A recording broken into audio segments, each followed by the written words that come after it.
రమ్య గారు, sun screen lotion రాసుకోవటం వల్ల skin whitening అంటే తెల్లగా అవుతుందా? చాలా మంది చామంతి రంగులో ఉండే వాళ్ళకు ఉన్నటువంటి డౌట్ ఏంటంటే అలాంటి బడ్జెట్ ఫ్రెండ్లీ ప్రొడక్ట్ ఏదైనా ఉందా?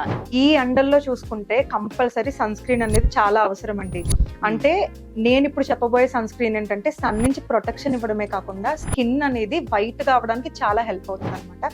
సో ఆ ప్రొడక్ట్ ఏంటి అంటే స్కిన్ ల్యాబ్స్ వల్ల glow and protect sunscreen అనమాట. సో ఈ సన్ స్క్రీన్ వచ్చేసి చాలా బడ్జెట్ ఫ్రెండ్లీ, అలాగే సన్ నుంచి ప్రొటెక్షన్ చేయడమే కాకుండా చామంతి రంగులో ఉన్న వాళ్ళు ఏంటంటే ఈ ప్రోడక్ట్ ఒక 20 to 25 డేస్ యూజ్ చేయడం వల్ల వాళ్ళ స్కిన్ అనేది చాలా వైట్ గా అవుతుంది. రమ్య గారు, స్కిన్ ల్యాబ్స్ అనేది ఓన్లీ ఫర్ ఫేస్ కి అంటే ముఖానికి మాత్రమేనా, లేకపోతే హ్యాండ్స్ అండ్ బాడీకి కూడా అప్లై చేసుకోవచ్చు? ఎలా యూజ్ చేయాలి? సో ఇదైతే మనం ఫేస్ అండ్ బాడీకి కూడా యూజ్ చేయొచ్చండి. యూజ్ చేయడం అయితే చాలా సింపుల్. నార్మల్ గా మీరు మార్నింగ్ డే టైం ఫ్రెష్ అయిన తర్వాత అప్లై చేసేసుకుంటే సరిపోతుంది. మరి ఎలా ఆర్డర్ చేసుకోవాలి? మెయిన్లీ స్కిన్ వైట్నింగ్ కావాలి అనుకున్న వాళ్ళకి ఈ ప్రోడక్ట్ అయితే చాలా బాగా హెల్ప్ అవుతుందండి. ఆర్డర్ చేసుకోవడం కూడా చాలా సింపుల్. జస్ట్ స్క్రీన్ మీద కనిపిస్తున్న నెంబర్ని కాంటాక్ట్ అయ్యి ఆర్డర్ చేసుకోవచ్చు.